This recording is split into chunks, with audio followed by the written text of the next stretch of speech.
Faut que je me fie au scénario parce que j'ai aucune idée de comment raconter ça. Ça dit quoi? Ben là, vous m'aidez pas IMDb là. A G.I. Joe spin-off centered around the character of Snake Eyes. C'est ouais.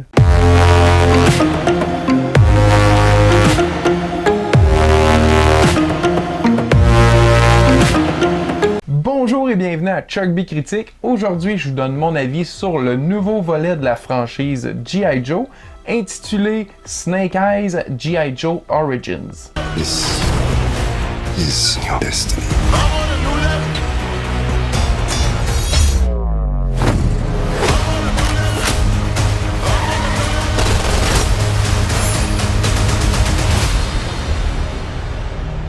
Dans cet antépisode de la série, on découvre les origines de Snake Eyes, un homme courageux et solitaire qui est accueilli au sein du très ancien clan japonais des Arashikage, après avoir sauvé la vie de leur héritier. Alors que le clan fait de lui un grand guerrier, tout en lui offrant la famille qu'il rêvait depuis longtemps, certains secrets de son passé refont surface. Je tournerai pas autour du pot, pour moi, c'est de loin le meilleur film de cette franchise-là. Les deux premiers, c'était des films d'action popcorn, somme toute agréables à écouter, mais qu'on oublie rapidement. Et pour certains, peut-être que ça va être aussi le cas pour cette suite, mais moi j'ai eu incroyablement du fun avec ce film-là. C'est certain qu'en partant, j'avais déjà un petit parti pris, parce que pas que j'aime nécessairement tant que ça la franchise G.I. Joe, mais les films d'arts martiaux, par exemple, ça j'adore. Et même si ma nouvelle barre était les films de Raid, John Wick, puis nouvellement Nobody, j'ai trouvé le film vraiment bien réalisé, même s'il empruntait en effet à ces films-là en question. En l'occurrence, le scénario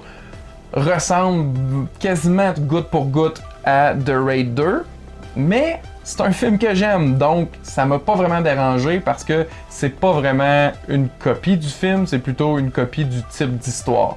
Mais ça, on voit ça souvent dans n'importe quel autre type de film. Tu sais combien de fois qu'on a vu Die Hard répéter, là? C'est pas grave si c'est bien fait pis c'est le fun. Et on a droit à des combats effrénés qui me rappelaient ceux de John Wick, même s'ils étaient pas montés avec des plans séquences ou comme, mais c'était très très bien fait quand même. Et pour vrai, moi j'ai trouvé que la majorité des personnages étaient quand même bien développés, d'autres étaient plus comme mis en place pour potentielle expansion d'univers, là, mais le corps principal, non, c'était réellement des personnages dans lesquels j'étais investi. Et là, c'est peu dire, là, des personnages de l'univers de G.I. Joe. Et en plus, ce que j'entendais beaucoup comme critique et que j'avais peut-être un peu moins comme jugement avant de voir le film, c'est que je m'en foutais un petit peu du personnage de Snake Eyes puis de son frère Storm Shadow. Tu sais, dans les deux films que j'ai vus, il y avait juste un costume cool, pas réellement d'histoire ni d'importance. Mais là, il brille de tout feu et j'ai vraiment aimé la performance de Henry Golding, mais aussi de son frère, Andrew Koji. Mais pour vrai, j'ai réellement aimé tout le monde dans le film, et particulièrement la présence de Iko Uwais, je sais pas si je le prononce bien, le badass de The Raid et plein d'autres films cool. Et il y a aussi des femmes dures à cuire pour contrebalancer le tout, interprétées par des actrices que j'aime beaucoup, notamment Samara Weaving, qu'on connaît pas mal dans le monde de l'horreur, et Ursula Corbero, encore une fois, je sais pas si je le prononce correctement, qu'on connaît sous le surnom Tokyo, si vous avez écouté la série La Casa de Papel. Donc dans l'ensemble, un super cast, pas nécessairement tous des personnages autant approfondis, mais comme je disais, pour les deux principaux, le travail est très bien fait, donc ça fonctionne dans l'ensemble. Parce que ça aurait pu pas être un film de G.I. Joe, et ça aurait tout autant fonctionné et j'aurais eu autant de plaisir. J'ai mentionné qu'il n'y avait pas de long plan séquence, mais c'est réellement filmé de façon à ce qu'on comprenne l'action et qu'on en ressente toute l'intensité. Et pour être intense, ça l'est intense, et ce malgré le fait qu'il n'y a pratiquement pas de gouttes de sang à l'écran. Donc c'est vraiment pas un défaut, mais on sent qu'à cause du rating du film PG-13, c'était pas aussi violent qu'un John Wick justement. Mais ça n'enlève absolument rien à tout le plaisir qu'on peut avoir de absorber ces scènes-là à l'écran, parce que c'est tout vraiment bien chorégraphié et souvent il y a des moments quand même surprenants, puis ça vaut vraiment la peine d'être vu sur un grand écran.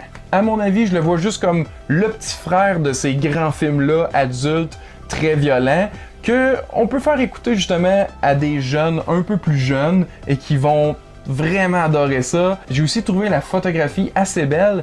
Il n'y avait rien d'inintéressant visuellement à l'écran. J'ai vraiment apprécié ce film-là beaucoup plus que j'anticipais. C'est réellement un film qui est classique dans sa forme, mais qui est en même temps totalement réussi. Donc j'ai pas pu m'empêcher d'avoir énormément de plaisir tout le long du film, même si ça me rappelait d'autres films que j'ai beaucoup aimés aussi. J'ai pas eu l'impression que ça copiait, c'était plutôt de l'emprunt. J'espère que ça va peut-être donner lieu à un autre film de cette franchise-là, G.I. Joe, mais en même temps, c'était pas vraiment ça qui m'a fait autant triper plus que toute l'histoire de Snake Eyes. Histoire qui a été, soit dit en passant, scénarisée par Evan Spiliotopoulos, ainsi que Joe Shrapnel et Anna Waterhouse. Et ce que j'ai trouvé quand même surprenant en me renseignant sur le film après l'avoir vu, c'est que son réalisateur a quand même une filmographie, oui, remplie de films d'action, mais assez variée en genre. Et en plus, c'est vraiment la première fois qu'il y a un film d'arts martiaux pur, si on peut dire ça comme ça. Ce qui me semble un résultat final accompli. Et me donne envie de voir faire d'autres films peut-être, parce que